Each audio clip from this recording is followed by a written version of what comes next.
The Pacific Northwest right now is under what they're calling a heat dome. We're seeing triple-digit temperatures in areas of the Pacific Northwest that have never seen temperatures in recorded history hitting this high. And yes, according to the scientists out there, the people who know what's taking place, this is 100% what we can expect to see more of as climate change continues to get worse.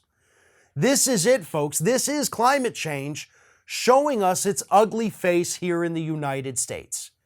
And it's done it plenty of times in the past, don't get me wrong, but here it is again. It's not just knocking on our door, it's burst into our home at this point, showing us, I am here, this is what I can do, what are you gonna do about it?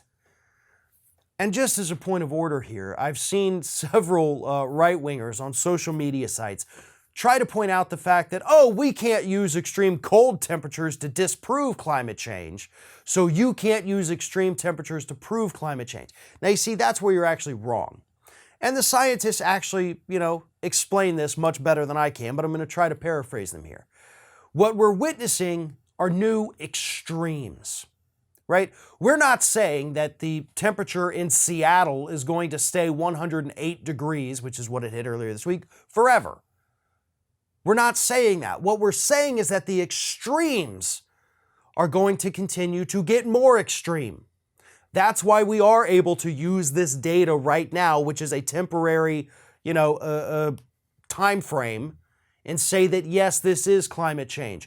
Just like winter storms.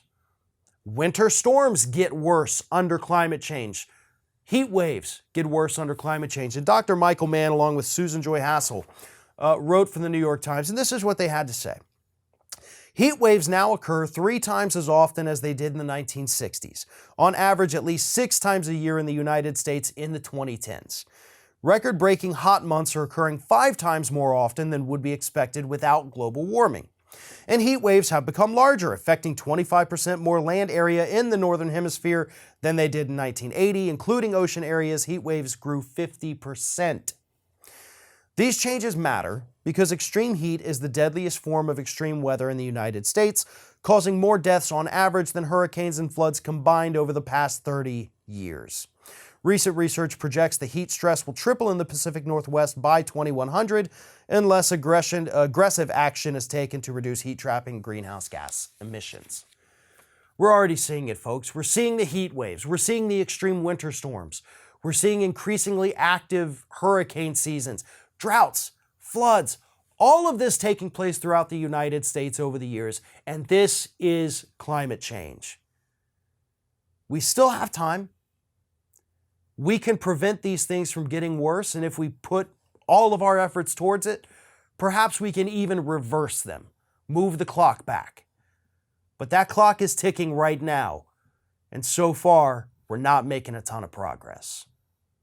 Thanks for watching, and don't forget to like, comment, share, and most importantly, subscribe to our channel for fresh content 7 days a week.